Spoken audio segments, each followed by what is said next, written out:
Ang nag-iisang, Di Manwa, Tagalog Recap. Sa gitna ng kaguluhang bumabalot sa lungsod, may mga pulang matang nakasilip mula sa kawalan. Ilang dekada na ang nakalipas nang sumailalim ang mundo sa isang biglaan at nakapangingilabot na pagbabago. Bumaba sa planeta ang mga halimaw na nilalang, na nagtulak sa sangkatauhan tungo sa isang bagong panahon ng pakikibaka para mabuhay na tinawag na mythical era.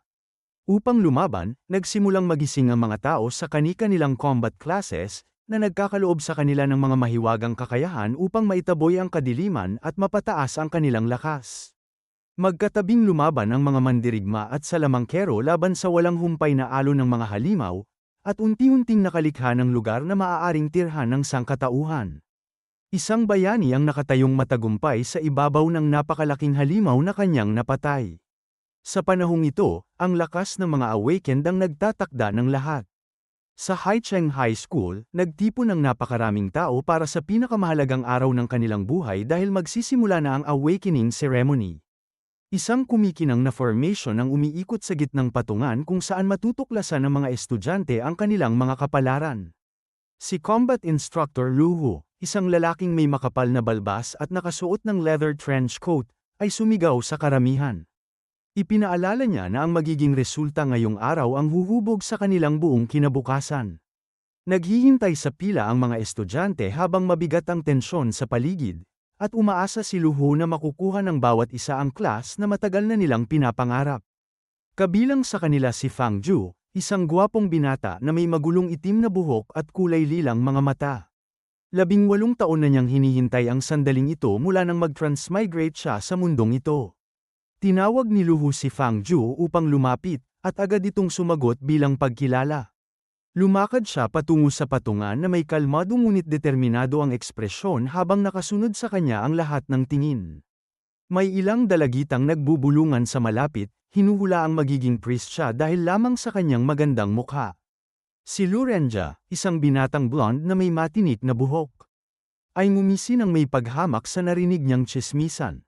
Ipinaalala niya sa iba na ang tunay na halaga ng isang tao ay nakabatay sa kanyang class, hindi sa kanyang mukha. Sinuri ni Luhu ang talaan ni Fang Ju at napansing isa itong ulilang anak ng mga martir at may perpektong record sa pag-aaral. Maingat siyang nagmasid dahil alam niyang napakataas ng inaasahan ng lahat sa isang estudyanteng may ganoong potensyal. Inabot ni Fang Ju ang kanyang kamay at inilapit ito sa kumikinang na sigil sa ibabaw ng patungan. Nang sumayad ang kanyang mga daliri rito, isang bugso ng enerhiya ang kumalat sa himpapawid, at isang napakalaking haligi ng liwanag ang sumabog mula sa altar, na pansamantalang bumulag sa lahat ng nasa paligid. Mabilis na nagbago ang liwanag nang magsimulang umikot ang maiitim na anino sa kanyang braso, habang ang matutulis na itim na enerhiya ay sumabog mula sa patungan, humihiwa sa hangin at nagpapadilim sa kalangitan. Napaatras si Luhu habang pinoprotektahan ang sarili. Namamangha na ang binata ay nakapagpasimula ng ganoon kalupit na environmental anomaly. Pagkatapos, sumilay sa loob ng maitim na enerhiya ang mga pangitain ng isang hukbo ng mga kalansay at mga spectral mage. Nakatayong hindi natinag si Fang Ju habang isang legion ng undead ang lumitaw sa kanyang likuran sa gitna ng malamultong hamog. Unti-unting humupa ang magulong enerhiya at bumalik sa lupa habang dahan-dahang ibinaba ng binata ang kanyang braso. May lumitaw na mensahe mula sa system, Awakening Successful, Class, Necromancer. Napayuko si Fang Ju sa pagkagulat at napatitig sa sarili niyang kamay. Nagtatakang pinagkalooban siya ng ganoong class. Habang nananatili ang mga anino sa kanyang paligid, ang unang pagkabigla ng mga tao ay mabilis na napalitan ng mapanuyang tawanan. Pinangunahan ni Lurenja ang pangungutya at tinawag na pinakamababa sa lahat ang necromancer sa kabila ng pambihira nitong uri. May mga nagsabing walang kinalaman ang talino sa tunay na lakas ng class, at itinuring ang necromancy bilang isang walang patutunguhang landas dahil halos imposibleng makapagtatag ng koneksyon sa undead realm. Isang pangitain ang lumitaw kung saan isang kamay ng tao ang umaabot patungo sa kamay ng isang kalansay sa gitna ng kawalan, na sumasagisag sa likas na pagsasalungatan ng buhay at kamatayan. Binuksan ni Fang Ju ang sarili niyang status window at nakita niyang ang kanyang ranggo ay lower apprentice lamang, kalaki pang nakalulungkot na mabababang attributes. Biglang nagkaroon ng aberya ang kanyang paningin, at isang bagong abiso ang sumulpot, nag-aktiba na ang Undead Realm Experience System. Isang berdeng bolang enerhiya ang nabuo sa kanyang palad, at napagtanto niyang dumating na rin sa wakas ang matagal niyang hinihintay na cheat code. Kinumpirma ng system na tuluyan na itong na-unlock habang nagliliwanag sa nakakatindig balahibong berdeng sinag. Agad nitong sinimulan ang pagtatatag ng direktang koneksyon sa Undead Realm at lumikha ng isang natatanging avatar para sa kanya. Ipinaliwanag ng prompt na maaari niyang gamitin ang skeleton avatar na ito upang galugarin ang Undead Realm at palakasin ang sarili sa pamamagitan ng paglamon sa iba. Binigyan pa siya ng opsyon na ipatawag ang avatar sa totoong mundo, bagaman may babala ito tungkol sa mga hindi pa natutukoy na panganib. Bahagyang ngumiti si Fang Zhu nang mapagtantong tila sadyang ginawa ang system na ito para sa isang necromancer. Sa pamamagitan ng isang may kumpiyansang ngisi, tahimik niyang inutos ang command na summon, at isang nakakatakot na skeleton avatar na may kumikislap na asul na mga mata ang nagsimulang magpakita sa kanyang harapan bilang kanyang proxy. Kayang lamunin ng avatar ang mga kaluluwa upang mapataas ang kanyang attributes, at ang anumang nilalang na mapapatay nito ay maaari niyang ipatawag upang lumaban sa totoong mundo. Tinitigan ng skeleton avatar ang isang malaking kawa ng mga undead wolf at mga kalansay na nakasuot ng armor. Kung sapat ang mapapatay nitong mga nilalang, magkakaroon siya ng walang katapusang hukbo ng tapat na summons. Sa ilalim ng mapulang buwan na tila kulay dugo ay nakalatag ang Undead Realm. Isang tigang at matinik na kaparangan na balak ni Fang Zhu na gawing sarili niyang lugar ng pangangaso. Ngunit ipinagpaliban muna niya ang paggalugad at inutusan ng system na dalhin ang kanyang bagong proxy sa totoong mundo. Kumislap ang isang berdeng system window bilang kumpirmasyon na agad nang sisimulan ang proseso ng summoning. Isang masalimuot na magic circle ang sumabog sa lupa at nagliwanag sa matingkad na esmeraldang kulay. Nagmaterialisa ang skeleton avatar sa gitna ng formation. Ang matangkad nitong katawan ay nababalutan ng punit-punit na balabal at armor na yari sa buto. Tumayo si Fang Zhu sa tabi ng kanyang summon at napansing ang mandirigmang kalansay na ito ang kasalukuyan niyang pinakamakapangyarihang sandata. Tinawag ni Luho ang susunod na estudyante, ngunit hindi niya maiwasang lumingon kay Fang Zhu nang may pagkalito dahil hanggang ngayon ay hindi pa rin niya maunawaan kung paano nauwi sa isang tila napakahinang class ang isang top-tier na estudyante. Sa kabila ng masamang reputasyon ng kanyang class, isang grupo ng mga dalagita ang nagtipon sa paligid ni Fang Zhu at pinuri ang nakakatakot ngunit kahanga-hanga niyang summon. Sa kabilang banda, si Lorenza ay halos mabulok sa inggit habang pinagmamasdan ang eksena. Hindi niya matanggap na ang isang assassin na tulad niya ay nababaliwala kapalit ng isang lalaking may isang tumpok lamang umano ng mga buto bilang summon. Kumitid ang kanyang mga mata habang bumubuo ng masamang balak. Iniisip niyang kapag nadurog niya ang kalansay na yon, masisira ang pag-unlad ni Fang Zhu at mapapahiya ito sa harap ng lahat. Habang naglalakad, palihim niyang hinugot ang isang matalim na patalim mula sa kanyang manggas at naghanda para sa isang duwag na patagang pag-atake. Sa isang biglaang pagsabog ng bilis, sumugod siya upang umatake habang nakatalikod ang necromancer. Biglang kumislap sa asul ang mga mata ng skeleton avatar nang maramdaman nito ang bantang nasa likuran. Sumigaw ng sumpa si Lorenza habang tuluyan niyang isinagawa ang pag-atake. Hindi man lamang natinag si Fang Zhu at nanatiling nakapikit ng buong kalmado. Bumagsak ang panga ni Lorenza nang tila naglaho sa kanyang paningin ang target niya. Naiwang nakatanga ang blonde na binata habang natabunan siya ng mabigat na anino ng mandirigmang undead. Isang napakalaking skeletal bat ang humampas sa kanyang mukha, at sa lakas ng tama ay tumalsik ang dugo mula sa kanyang ilong. Para siyang basahang manika na pinalipad sa ere habang ang kalansay ay matayog na nakatayo. Walang kahirap-hirap siyang itinaboy bago pa niya matapos ang kanyang galaw. Malakas na bumagsak si Lorenza sa damuhan at umikot ang kanyang paningin. Humihingal siyang nagpilit huminga habang hindi maunawaan kung paano nakagalaw ng ganoon kabilis ang isang simpleng kalansay. Punong-puno ng dugo at mga pasa ang kanyang mukha habang pilit niyang itinataas ang sarili mula sa lupa. Habang inuubo, galit siyang tumitig sa pangunahing tauhan at nagtanong kung ano raw ang akala ni Fang Zhu na ginagawa nito, na para bang hindi siya ang unang umatake. Hindi niya matanggap na natukoy ng kalansay ang isang sneak attack mula sa blind spot nito, at ang kanyang pagmamataas bilang isang assassin ay lubos na nadurog. Pinaniwala niya ang sarili na nagkataon lamang ang lahat at inisip na kapag nakalapit siya ng sapat, magiging madaling target ang mahina umanong katawan ni Fang Ju. Nakatayo si Fang Ju bilang isang madilim na silweta na napapalibutan ng umiikot na itim na enerhiya, at tila wala man lamang siyang pakialam sa nangyayari. Muling sumipa si Lorenza sa damuhan at inilunsad ang desperado niyang ikalawang pagtatangka. Sumigaw siya ng, "Mamatay ka," habang itinutok ang kanyang patalim diretso sa lalamunan ng pangunahing tauhan. Kumilos ang kamay ni Fang Ju na parang isang malabong anino at mahigpit na sinunggaban ang pulsuhan ni Lorenza gamit ang bakal na kapit. Kumikislap ang berdeng enerhiya sa paligid ng kanyang kamao habang lumaki sa matinding takot ang mga mata ng blonde na binata nang mapagtantong hindi man lang siya makagalaw. Huli na nang maunawaan niyang ang tinatawag nilang mahinang necromancer ay kabaligtaran ng lahat ng inaakala nila. Kumikislap sa nakakatakot na kulay rosas ang mga mata ni Fang Ju habang sinasabi niya sa kalaban na masyado nitong pinahalagahan ang sarili. Kasabay ng pag-ikot ng madilim na enerhiya sa paligid ng kanyang nakakuyom na kamao. Pagkatapos ay pinakawalan niya ang isang mabagsik na suntok diretso sa panga nito, at sa tindi ng tama ay lumikha pa ito ng shockwave sa himpapawid. Tumilapon pa atras ang umatake, tuluyang naiangat ang mga paa mula sa lupa habang lumilipad sa ere patungo sa kabilang bahagi ng parang. Bumagsak si Lorenza sa damuhan na bumalot sa ulap ng alikabok, habang ang mga estudyanteng nakapaligid ay natitigil ang nakatitig lamang sa lubos na isang panig na pananakit. Nakahandusay siyang walang malay, nakabuka ang bibig at puno ng dugo ang mukha, dahil tuluyan siyang nabigo at napatahimik. Itinuring ni Fang Ju na nakakabagot lamang ang buong pangyayari kaya tumalikod siya at naglakad palayo, habang ang kanyang skeleton avatar ay tahimik na sumusunod sa kanyang likuran, nakatindig ng mas mataas kaysa sa karamihan.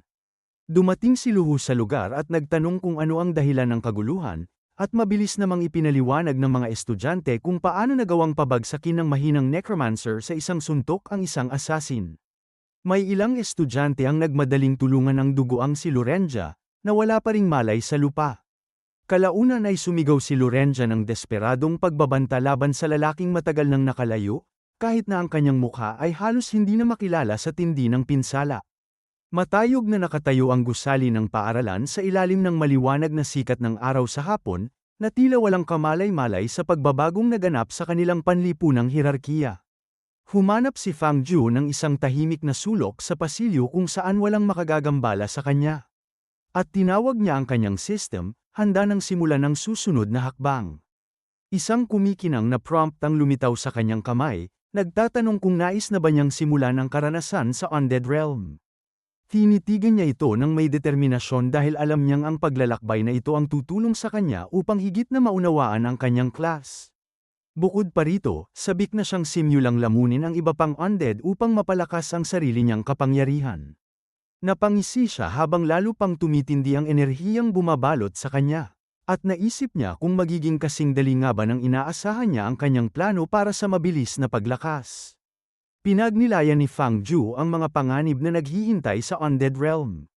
Alam niyang sa lugar na yun, walang tigil ang tunggalian kung sino ang magiging mandaragit at sino ang magiging biktima. Kumislap ang matalas na determinasyon sa kanyang mga mata habang iniutos niya sa system sa pamamagitan ng isip na simulan ang karanasan sa Undead Realm. Agad namang tumugon ang system. Kinilala ang kanyang kahilingan at sinabing maghintay siya habang nagsisimula ang paglipat. Habang nakatayo sa tahimik na pasilyo, binalot si Fang Ju ng umiikot na madilim na enerhiya. 18 taon niyang hinintay ang sandaling ito at hindi niya hahayaang masayang ito.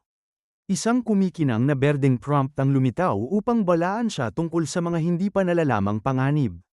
Ngunit iniunat niya ang kanyang kamay at mariing pinili ang confirm upang magpatuloy, at ipinakita ng pangalawang screen na ang kanyang bagong anyo ay isang ordinaryong bone soldier. Nakatitig si Fang Ju sa lumulutang na teksto habang nananatiling walang mabasang emosyon ang kanyang mukha. Pagkatapos, isang napakalaking magic circle ang sumabog sa sahig at nilunod ang buong pasilyo sa nakakasilaw na esmeraldang liwanag. Habang hinihila palayo ang kanyang kamalayan, iminulat ni Fang Ju ang kanyang mga mata sa isang tigang na kaparangan sa ilalim ng isang mapulang buwan na tila kulay dugo. Mga bunton ng mga bungo at matutulis na batuhan ang umaabot hanggang sa abot ng kanyang tanaw. Nang tumingin siya sa kanyang mga kamay na pawang mga buto na lamang, Napagtanto niyang tuluyan na niyang pinaninirahan ang katawan ng skeleton avatar na ipinatawag niya kanina. Ito pala ang tunay na anyo ng karanasang iyon. Isang system status window ang lumutang sa kanyang harapan, ipinapakita ang kanyang kakaunting panimulang attributes. Ang lahat ng kanyang pisikal na stats ay nasa batayang antas na isa lamang, at wala pa siyang kahit katiting na soul power. Napansin niya ang kanyang innate skill na bone armament. Pinahihintulutan siya nitong gamitin ang mga butong nasa paligid upang palakasin ang kanyang katawan at gumawa ng mga simpleng kagamitan. Bilang skeleton avatar, kumislap ang kanyang asul na mga mata nang mapagtanto niyang ito rin ang kakayahang ginamit niya upang ipagtanggol ang sarili sa paaralan. Kaya nagpasya siyang maging maingat at gumawa muna ng sandata bago pa siya magpatuloy sa paggalugad. Lumuhod siya sa abo at inabot ang isang matibay na mukhang buto. Ngunit biglang umalingaw sa hangin ang isang mahinang ungol habang lumitaw sa kadiliman ang isang pares ng kumikinang na pulang mata. Isang undead wolf ang papalapit, at tumutulo ang laway mula sa mga pangil nito. Sumugod ito mula sa mga anino habang nakalitaw ang matatalim nitong pangil. Halos wala ng oras si Fang Ju upang makapag-react ng mapuno ng napakalaking ulo ng nilalang ang kanyang paningin. Sa isang bugso ng mabilis na galaw, ang dalawang ulong lobo ay sumalakay upang umatake. Ngunit gumulong si Fang Ju sa magaspang at matutulis na lupa, kumakalansing ang kanyang mga kasukasuan habang muntik niyang naiwasan ang nakamamatay na kagat.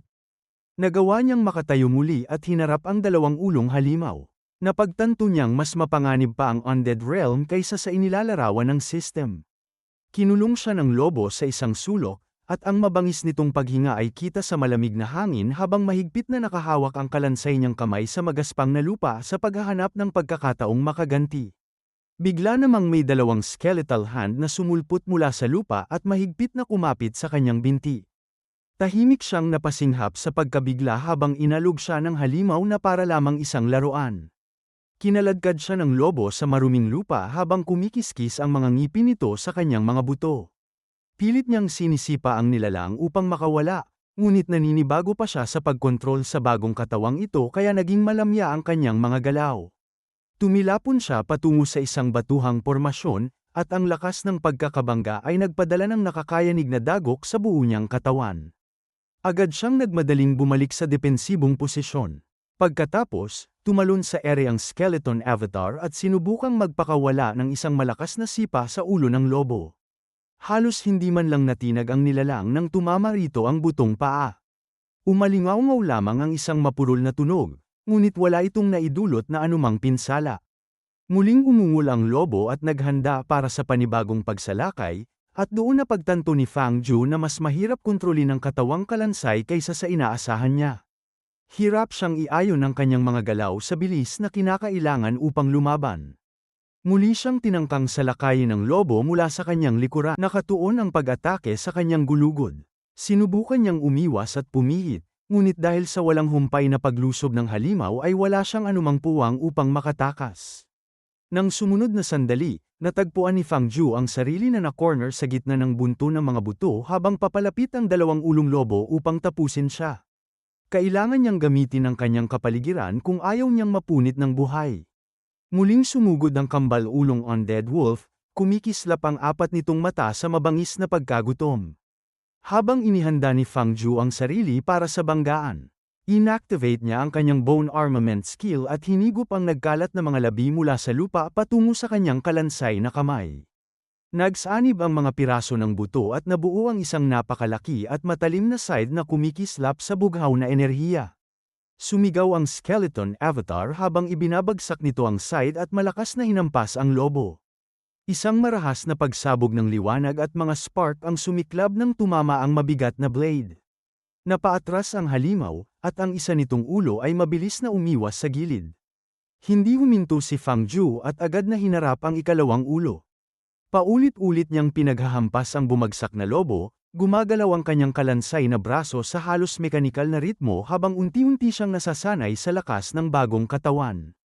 Sa totoong mundo, biglang napayuko sa sakit ang tunay na katawan ni Fang Ju, at may dugong tumulo mula sa gilid ng kanyang bibig habang hawak niya ang kanyang tiyan. Napagtanto niya nang may takot na ang bawat pinsalang tinatamo ng avatar ay sumasalamin din sa kanyang pisikal na katawan. Mas mapanganib pala ang ugnayan nilang dalawa kaysa sa inaakala niya. Sa Undead Realm, nakatayo ang Avatar sa ibabaw ng nangingisay na labi ng lobo. Kumislap ang kanyang asul na mga mata habang naghahanda siyang kunin ang kanyang gantimpala. At mariin niyang tinitigan ang bangkay habang nagsimulang umikot ang madilim na aura sa kanyang mga daliring buto. Sa biglaang pagbugso ng kapangyarihan, muli niyang ginamit ang bone armament dahil nais niyang gawing susi sa sarili niyang kaligtasan ang pagkamatay ng nilalang. Ang mga buto mula sa bangkay ng lobo ay lumipad sa ere at nagsanib upang bumuo ng isang payak ngunit nakamamatay na scythe. Iwinasiwas ni Fang Zhou ang bagong sandata upang subukin ang bigat nito. Mula roon ay pinakawalan niya ang isang malakas na pababang atake sa labi ng lobo. Hiniwa ng blade na buto ang nabubulok nitong laman at ibinagsak ito sa lupa. Sa mga galaw na ngayoy mas maayos at natural, tinapos niya ang labanan sa pamamagitan ng sunod-sunod na mabilis na pag-atake hanggang sa tuluyang matahimik ang lobo sa ilalim ng kanyang walang habas na pagsalakay. Nakatayo ang skeleton avatar sa gitna ng bangkay habang nakapako ang kumikislap nitong asul na mga mata sa natitirang mga anino. Iniwan siya ng laban na pagod ngunit mas malakas kaysa dati. Sumandal siya sa isang matulis na bato habang ang kanyang dibdib ay tila humihingal sa mga multong paghinga. Nakaligtas siya sa unang engkwentro, ngunit alam niyang hindi mabilang na mga panganib ang nagkukubli pa rin sa mga anino ng mundong ito. Napansin niya na mas maraming gamit ang bone armament kaysa sa una niyang inakala. Tunay itong isang god-tier skill para sa isang necromancer sa isang lugar na hitik sa mga labi ng mga patay.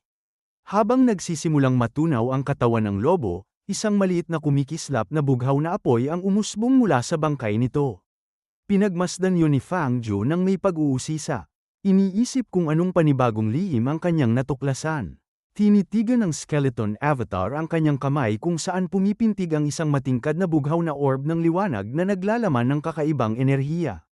Kumikislap sa paligid ang madidilim na pulang ugat ng kapangyarihan habang ang mga eye socket ng avatar ay nagliliwanag sa kaparehong tindi. Ang apoy ay naglalagablab sa malamig at mala-espiritong liwanag na tila umaalingaw hanggang sa pinakadiwa ng avatar, at bigla namang nilamon ang kamalayan ni Fang Zhou ng isang napakalakas at likas na pagkagutom, mas matindi pa kaysa sa anumang pisikal na pagnanasa na naranasan niya noon. Sa ilalim ng nagbabantang liwanag ng mapulang buwan na tila dugo, itinaas ng skeleton avatar ang bughaw na apoy na ngayon ay kumikislap sa pagitan ng mga arko ng elektrikal na enerhiya. Nanginginig ang hangin sa pangako ng kapangyarihan at ebolusyon habang nagsisimula ang unang hakbang ng kanyang tunay na pag-akyat sa tugatog.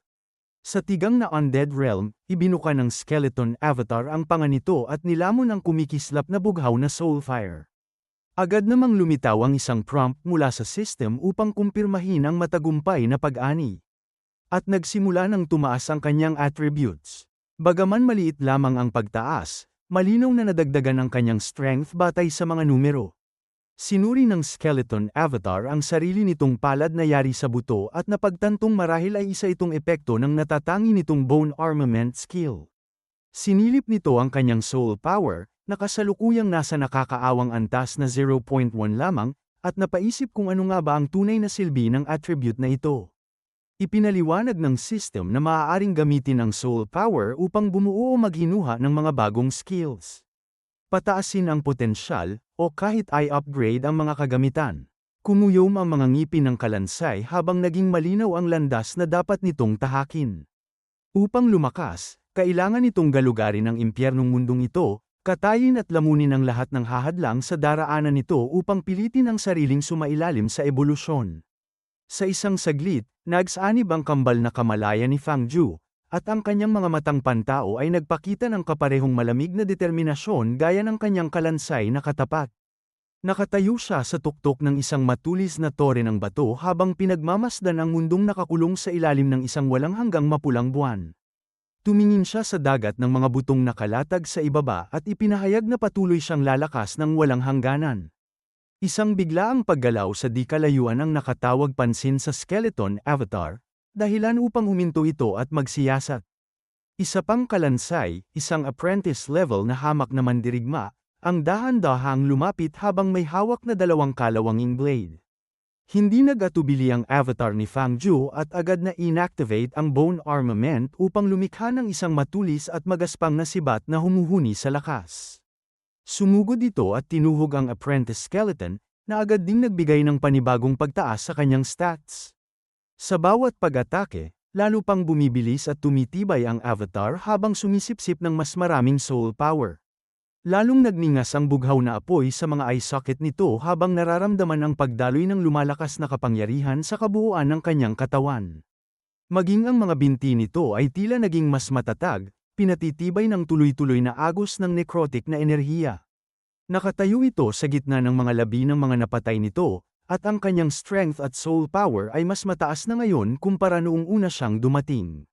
Samantala, sa Haicheng High School, ang maliwanag na sikat ng araw sa umaga ay isang matinding kabaligtaran ng nakalulunos na dilim ng Undead Realm. Nakatayo pa rin si Fang Zhu sa pasilyo habang pabulong na nagsasalita sa sarili tungkol sa pagnanais niyang lumakas. Samantalang pinagmamasdan siya ni Bai Xiaochan nang may pag-aalala sa mukha. Bigla niyang iminulat ang kanyang mga mata nang tuluyan siyang bumalik sa realidad. Nagulat siyang nagising mula sa malatrans niyang kalagayan at nakita si Bai Xiaochan na nakatayo mismo sa kanyang harapan, nakaturo ang daliri sa kanyang braso habang sinusubukan siyang kunin ang kanyang pansin. Sinabi nito na kahit hindi man perpekto ang kanyang class, hindi niya dapat ibinubunton ang kanyang pagkadismaya sa sarili niyang katawan. Napagtanto ni Fang Zhu na lubusan nitong maling naunawaan ang sitwasyon, ngunit napagdesisyonan niyang kailangan talaga niyang humanap ng mas pribadong lugar para sa susunod niyang paglalakbay sa Undead Realm. Pinagtakpan niya ang nangyari at sinabing hindi sinasadya ang pagkakasugat niya sa sarili, habang nakatitig naman si Bai Xiaochan sa kanya na halatang hindi naniniwala sa kanyang palusot. Umalingaw-ngaw ang kampana ng paaralan sa buong pasilyo bilang hudyat ng pagsisimula ng susunod na klase. Sinabi niya kay Bai Xiaochan na kailangan na nilang magmadali dahil magsisimula na ang meditation class. Habang naglalakad sila, biglang huminto si Fang Zhu at umubo ng dugo, dahilan upang mabigla ang dalagang nasa tabi niya. Kasabay nito, isang babala mula sa system ang lumitaw, na nagsasabing masyado siyang nagtagal sa Undead Realm kaya nararanasan na ng kanyang katawan ang pisikal na epekto nito. Pinunasan niya ang kanyang bibig at napansin ang isang kakaibang bagay sa gilid ng kanyang paningin. Sa kanyang pagkagulat, ang attributes ng kanyang tunay na katawan ay tumaas kasabay ng pag-unlad ng kanyang avatar. Itinuon niya ang pansin sa kakabukas lamang na deducible skill feature sa kanyang status screen at napaisip kung nangangahulugan ba itong balang araw ay makagagawa rin siya ng sarili niyang mga skill, tulad ng mga top-tier na bayani sa mga alamat. Abala ang teaching building sa dami ng mga estudyanteng patungo sa kani-kanilang silid-aralan para sa mga klase sa hapon. Sa loob ng meditation hall, isa-isang umupo ang mga estudyante habang isang matangkad na babae na nakasuot ng malaking witch's hat ang umakyat sa harapan. Ipinakilala ni Shen Hongyu ang kanyang sarili bilang kanilang guro, isang silver low-tier fire mage na malinaw na bihasa sa kanyang larangan. Inatasan niya ang klase na ituon ang kanilang isipan gamit ang basic meditation technique upang sa unang pagkakataon ay maipamalas nila ang kakayahan ng kanilang mga class. Naging tahimik ang buong silid habang ipinikit ng lahat ang kanilang mga mata at sinubukang hanapin ang munting ningges ng kapangyarihang nasa kanilang kalooban. Sinabi ni Shen Hongyu na huwag silang magmadali at casual na binanggit na kahit isang henyo tulad niya ay inabot ng kalahating buwan bago nagtagumpay.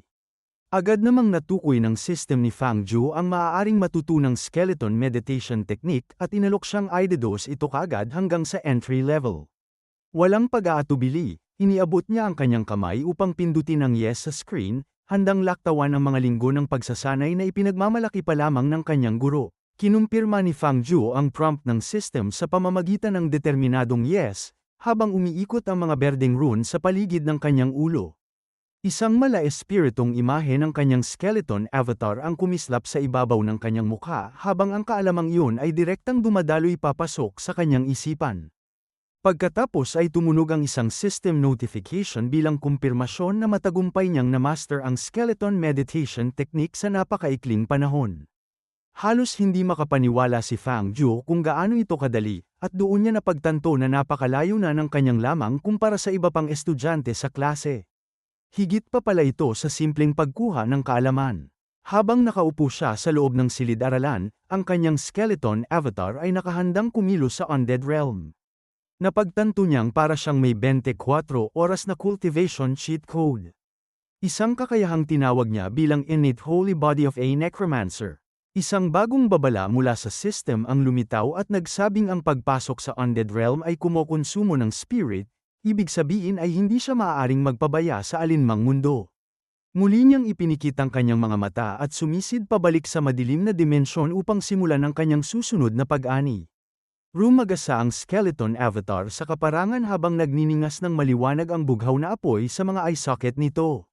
Tinuhog nito ang isa pang kalansay sa pamamagitan ng isang nakasisilaw na bugso ng bughaw na enerhiya at agad na sumipsip ng karagdagang soul power at sigla. Nagbunga ang mga laban, at umabot sa instinct level ang kahusayan ng avatar, na nagbukas ng mga bagong posibilidad para sa kanyang Panginoon. Nag-alok ang system na ideduce ang isang ganap na hindi pa kilalang skill para sa kanyang pangunahing katawan kapalit ng 10 soul power. Ipinaliwanag ng system na ang skill deduction ay maaari lamang isagawa habang nasa loob ng undead realm. Ibinigay ni Fang Zhu ang utos upang simulan ang proseso, habang pinagdikit ng kanyang avatar ang mga kamay nitong buto. Isang berdeng progress bar ang lumitaw sa ere, sinusuri ang mga datos habang unti-unting nabubuo ang isang bagong skill. Ganap na naging matagumpay ang deduction at inihayag ang makapangyarihang bagong bone javelin skill. Ang apprentice-level skill na ito ay nagbibigay sa kanya ng kakayahang bumuo at maghagis ng isang projectile na nagdudulot ng parehong pisikal at necrotic damage. Ipinamalas ng avatar ang sandata, isang magaspang at matulis na sibat na ang dulo ay nababalutan ng kumpul ng mga bungo. Sa kanyang pagkagulat, ang skill ay may kasama pang isang buong derivative tree na nahahati sa Bone Shield, Giant Bone Claw, at Bone Prison. Sinuri niya ang kanyang mga natitirang yaman at napagtantong kakailanganin niyang mag-ipon ng mas marami pang soul power upang ma-unlock ang mga mas mataas na sangay na yon. Itinutok ng avatar ang kanyang sandata sa isang grupo ng mga ligaw na undead. Handang subukan ng bagong skill sa aktwal na labanan. Biglang sumabog mula sa sibat ang isang napakalaking sinag ng enerhiya na sumira sa lahat ng madaanan nito kasabay ng marahas na dagundong. Humarurot ang bone javelin sa buong kaparangan na tila isang bughaw na kidlat. Humanga si Fang Zhu dahil ang lakas ng pag-ataking iyon ay malayong nakahihigit sa mga pangunahing skill gaya ng Death Missile o Ray of Enfeeblement. Sinuri niya ang kanyang status screen ngunit may napansin siyang problema. Nagsisimula ng bumaba ang mga gantimpalang nakukuha niya sa pagpatay sa mga mababang antas na kalansay, dahil hindi siya pahihintulutan ng system na paulit-ulit na magpalakas sa pamamagitan ng mga madaling kalaban. Kakailanganin niyang magtungo sa mas mapanganib na mga lugar kung nais niyang patuloy na lumakas. Nakatayo siyang matatag habang hawak ang kanyang bone javelin, determinadong lamunin ang bawat katiting ng bone essence na kanyang matatagpuan bago siya magpatuloy sa susunod na yugto ng kanyang paglalakbay. Pagbalik sa silid-aralan, hindi mapigilan ni Fang Zhu ang mapahagik-gik sa sobrang kabaliwan ng bilis ng kanyang paglakas kumpara sa kanyang mga kaklase. Hindi nakaligtas sa pansin ng guro ang maikli niyang pagtawa nang tumayo si Shen Hongyu sa kanyang harapan at mahigpit na itanong kung bakit siya lamang ang humahagik-jak habang ang lahat ay abalang nagsisikap mag-meditation. Mula sa kanyang upuan, agad na sumabat si Lorenza at kinutya si Fang Zhu, sinasabing kilala ang mga necromancer sa pagiging bigo pagdating sa meditation. Nagsimula namang magbulungan ang buong klase, kumbinsidong baka hindi man lamang kayang makapasok ni Fang Zhu sa isang meditative state. Sinabihan siya ni Shen Hongyu na kahit mahirap ang kanyang class, hindi niya dapat sukuan ang sarili o sayangin ang oras ng klase. Samantala, sa pamamagitan lamang ng matinding konsentrasyon, nakapagpamala si Lorenza ng isang kumikinang na kulay kahel na hawakan ng blade, na ikinabilib ng mga nasa paligid niya. Mapagmataas siyang ngumisi at sinabing ang bilis niyang iyon ay katumbas lamang ng antas ng isang karaniwang henyo habang nagpapakitang gilas sa guro. Pagkatapos ay nagbigay siya ng mayabang na tingin sa likod ng silid at sinabi kay Fang Zhu na dapat ay nauunawaan na nito ang napakalawak na agwat sa pagitan ng kanilang mga klas. Tanging isang tuyong ngiti lamang ang isinagot ni Fang Zhu at nagsabing ang salitang, karaniwan, ay eksaktong tamang paglalarawan. Bumagsak ang panga ni Lorenza sa pagkabigla habang ang natitirang klase ay natitigil ang nakatitig sa kapal ng mukha ni Fang Zhu. Bigla na lamang sumabog mula sa katawan ni Fang Ju ang isang marahas na haligi ng madilim na berdeng enerhiya na umabot ng mataas sa ibabaw ng lahat. Lumaki ang mga mata ni Shen Hongyu nang maramdaman niya ang napakatinding presyon ng necrotic na kapangyarihan na pumuno sa buong silid, at agad niyang inutusan ang lahat na umatras. Pabulyaw niyang sinabi kay Fang Ju na itabi nito ang pakikipag-away para sa combat class, dahil tuluyan ang nabasag ang kanyang propesyonal na kahinahunan sa harap ng enerhiyang iyon. Tinitigan lamang siya ni Fang Ju sa mga mata habang may kumpiyansang ngisi at sinabing nais lang niyang ipakita ang kanyang pag-unlad sa meditation. Pinagmamasdan siya ni Bai Xiaochan nang may pag-aalala habang may isang estudyanteng nasa malapit ang nagwaksi sa tagumpay ni Fang Ju bilang simpleng swerteng pambaguhan lamang. Nanatiling matatag si Fang Ju habang ina-activate ang skeleton meditation technique, at ang mga hibla ng itim na enerhiya ay umikot sa kanyang paligid na tila isang rumaragasang bagyo. Isang napakalaking haligi ng necrotic power ang sumabog sa gitna ng silid, na lumikha ng marahas na bugso ng hangin na nagpanginig sa mga mesa sa paligid. Tinamaan ng matinding pagkabigla si Lorenza at ang kanyang mga kaibigan, at ang kanilang mga mayabang na ngisi ay napalitan ng mga mukhang punong-puno ng kawalang paniniwala. Lubos na natigilan si Shen Hongyu, nanlaki ang kanyang mga mata habang iniisip kung paano nito na-master ang teknik sa loob lamang ng isang klase. Dumilim ang ekspresyon ni Lorenza at naging isang nagbabantang titig habang nasusugatan ang kanyang pagmamataas, at naghanda siyang patunayan ang sarili niyang lakas laban sa isang necromancer na itinuturing niyang mahina. Samantala, sa Undead Realm, patuloy na naglalakad ang skeleton avatar sa mapulang kaparangan habang umiikot ang madilim na enerhiya sa paligid nito sa paghahanap ng mas marami pang kaluluwa, at ang mga paa nitong nababalutan ng kasuotang yari sa buto ay dumadagundong sa tuyot at baog na lupa sa bawat hakbang. Nararamdaman ni Fang Ju na lalo pang tumitibay ang koneksyon sa pamamagitan ng kanyang meditation. Habang mas matagal siyang nananatiling nakaugnay sa mundong ito, mas lalo niyang napagtatanto na lumalaki ang kanyang kapasidad. Ngunit wala siyang oras para magpahinga. Kailangang pumatay ng armored skeleton ng pinakamaraming undead hanggat maaari bago tuluyang maubos ang kanyang spiritual energy, at malinaw sa kanya ang walang humpay na paghihirap na kaakibat nito. Bumangga ang avatar sa isa pang kalansay at ikinalat ang mga buto nito sa mapulang lupa. Isang mabilis na pag-atake ang dumurog sa core ng kalaban, ngunit hindi man lang ito huminto at agad nang naghanap ng susunod na target. Napuno ng alikabok at mga tipak ng buto ang hangin habang nagpapatuloy ang walang habas na pagpatay. Kumikislap sa malamig na bughaw na liwanag ang mga mata ng nilalang, determinadong sulitin ang bawat pagkakataon upang makagawa ng pag-unlad sa sesyong ito. Matapos ang napakaraming napatay, halos maubos na ang spiritual energy nito. Nakatayo ang avatar sa gitna ng bunton ng mga labi habang tila mabigat ang paghinga. Isang system screen ang lumitaw at inanunsyo na tumaas ang antas ng kanyang pangunahing class. Sa wakas ay nagbunga rin ang pagsisikap sa impyernong lugar na ito. Itinapak ng kalansay nitong daliri ang pindutang yes upang kumpirmahin ang enhancement. Isang bugso ng berdeng enerhiya ang sumiklab pa itaas at binalot ang avatar sa isang nakakasilaw na haligi ng liwanag habang isinasagawa ang pag-upgrade. Lalong tumindi ang ningning ng mga mata nito habang tuluyang sumanib ang kapangyarihan sa kanyang katawan. Kumislap sa screen ang kanyang mga bagong stats, at umabot na ang avatar sa apprentice mid-tier na may mas mataas na strength at isang bagong skill na tinatawag na brutal strike. Napakalaking biyaya ang makakuha ng skill sa simpleng pag-level up lamang. Pinagmasdan ni Fang Ju ang abiso ng may kasiyahan. Ang brutal strike ay isang apprentice level na galaw na nagpapakawala ng napakalaking kapangyarihan batay sa strength attribute ng gumagamit. Dahil sa bagong skill na ito, lalo pang bibilis ang kanyang bilis sa pagpatay. Biglang may babalang kumislap sa kanyang isipan habang nagsisimulang manghina ang kanyang espiritual na koneksyon. Lubusan na niyang naubos ang kanyang enerhiya.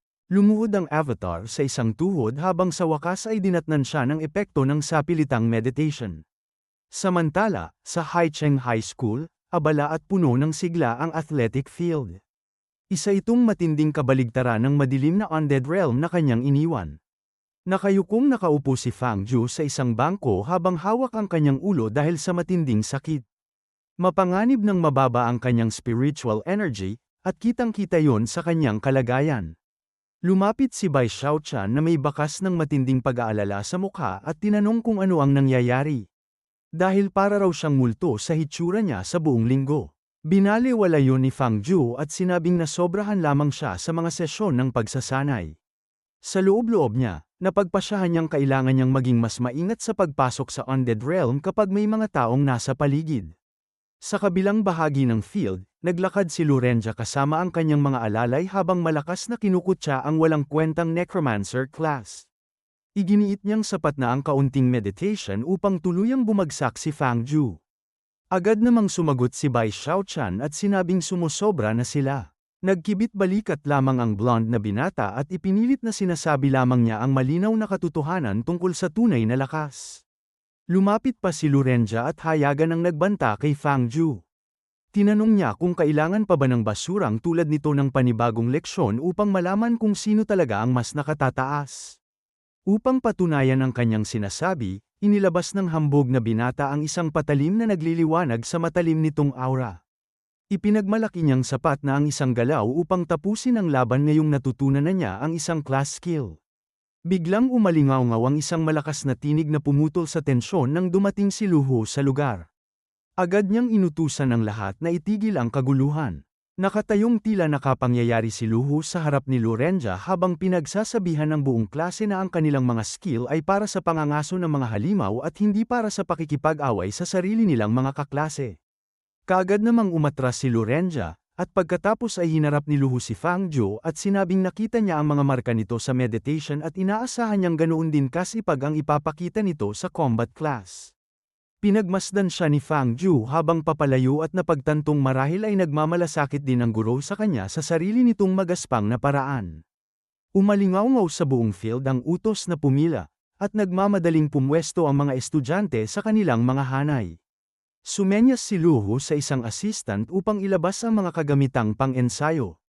Isang mabigat na bagay na natatakpan ng tela ang itinulak gamit ang kariton, dahilan upang mapatitig dito ang lahat ng may pag-uusisa. Hinila ng guro ang takip at ibinunyag ang isang apprentice-level testing dummy. Isa itong makabagong makina na idinisenyo upang sukatin ang parehong offensive at defensive power. Ang anyo nito ay hinango mula sa isang lesser imp, at malinaw na nakasulat sa dibdib nito ang mga stats nito: attack, 100, defense, 100. Isang estudyante ang napangisi nang makita ang mga UP at gasgas sa makina at nagtanong kung talagang inaasahan silang masira iyon. Malakas na sinuntok ni Lu Hu ang ulo ng dummy upang ipakita kung gaano ito katibay.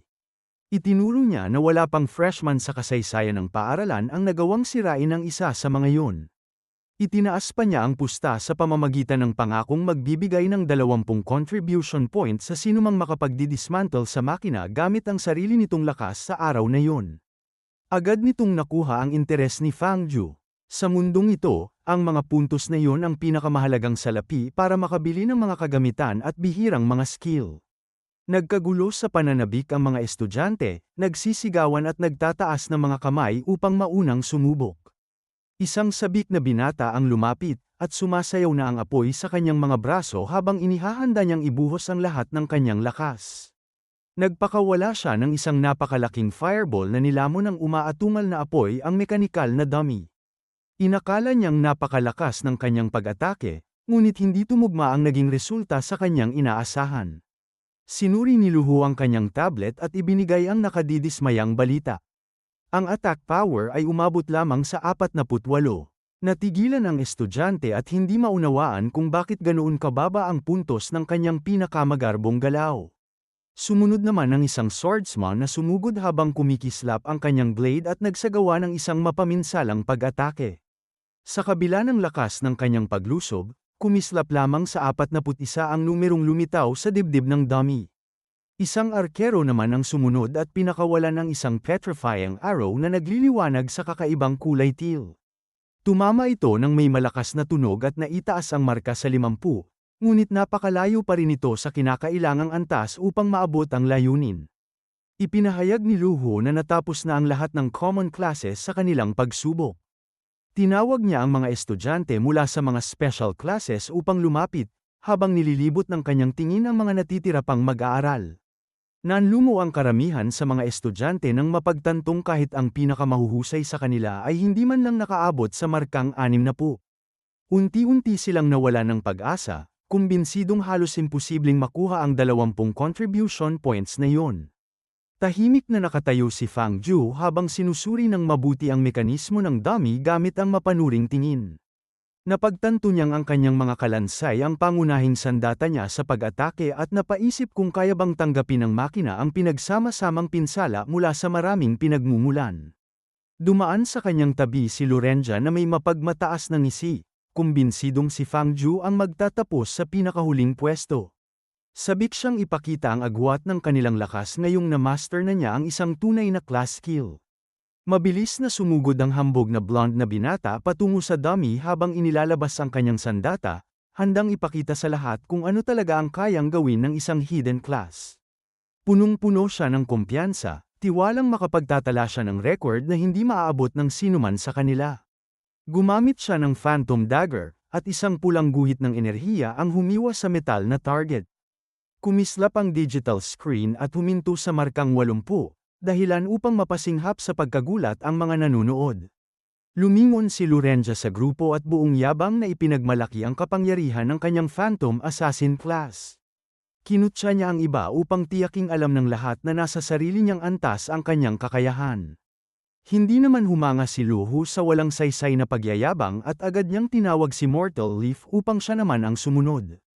Agad na nagbago ang atmosfera nang mapunta kay Mortal Leaf ang atensyon ng lahat bilang pinakamalaking pag-asa ng paaralan. Marahan siyang naglakad pasulong na may kalmado ngunit nakatuong ekspresyon, habang kumalat ang mga bulungan tungkol sa kanyang Demon Hunter class at sa espesyal na pagtrato na natatanggap niya mula sa pamunuan ng paaralan. Inihanda niya ang kanyang napakalaking crescent blade habang umiikot sa kanyang paligid ang berdeng enerhiya na tila isang nagngangalit na bagyo. Ang mismong presensya pa lamang ng kanyang sandata ay sapat na upang punuin ng inggit ang mga mata ng ibang estudyante. Sa isang matalim na titig, sinimula ni Mortal Leaf ang kanyang pag-atake. Kumilos siya sa hindi kapanipaniwalang bilis, at ang kanyang blade ay humiwa sa hangin kasabay ng mababa ngunit mapanganib na ugong. Tinamaan niya ang target gamit ang Vengeance Strike, ibinagsak ang kumikislap niyang blade ng direkta sa dibdib ng dummy, at isang napakalakas na pagsabog ng liwanag at mga spark ang sumunod sa mismong sandali ng pagbangga. Mabilis na umakyat sa markang 65 ang ipinakitang score, na agad nang nalampasan ang karamihan sa buong class sa pamamagitan lamang ng isang pag-atake. Ngunit para kay Mortal Leaf, simula pa lamang yun. Kumikislap sa matingkad na berdeng liwanag ang kanyang mga mata habang ipinapahayag niyang hindi pa siya tapos. Itinutulak niya ang kanyang spiritual energy hanggang sa sukdulan upang ilabas ang kanyang buong potensyal. Bahagyang lumabo ang screen habang mabilis na tumataas ang mga numero. Umabot sa 69 at patuloy pang umaakyat. Maayos niyang isinunod ang Vengeance Combo, isang serye ng napakabilis at eksaktong mga pag-atake. Patuloy na tumataas ang bilang hanggang umabot sa 88 habang tinatanggap ng dummy ang walang tigil na bugso ng berdeng enerhiya, at tila nahihirapan na ang makina na makasabay sa dalas ng kanyang mga pag-atake. Tinapos ni Mortal Leaf ang kanyang sunod-sunod na galaw sa pamamagitan ng isang huling mapanirang hampas.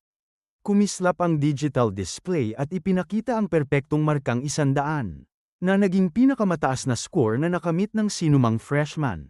Tumayo siyang muli ng kalmado, nakahawak ang kanyang napakalaking blade sa kanyang tagiliran. Nang opisyal nang ihayag ang marka, napatigil sa pagsasalita ang buong karamihan, lubos na namangha sa napakalupit na pagpapakita ng kapangyarihan. Habang pinagmamasdan ang lahat mula sa gilid, may napansin si Fang Ju na napakahalaga, cumulative pala ang attack power. Isang kumpiyansang ngiti ang sumilay sa kanyang mga labi nang mapagtanto niyang ang pagdidismantle sa makinang iyon ay hindi magiging hamon para sa kanya.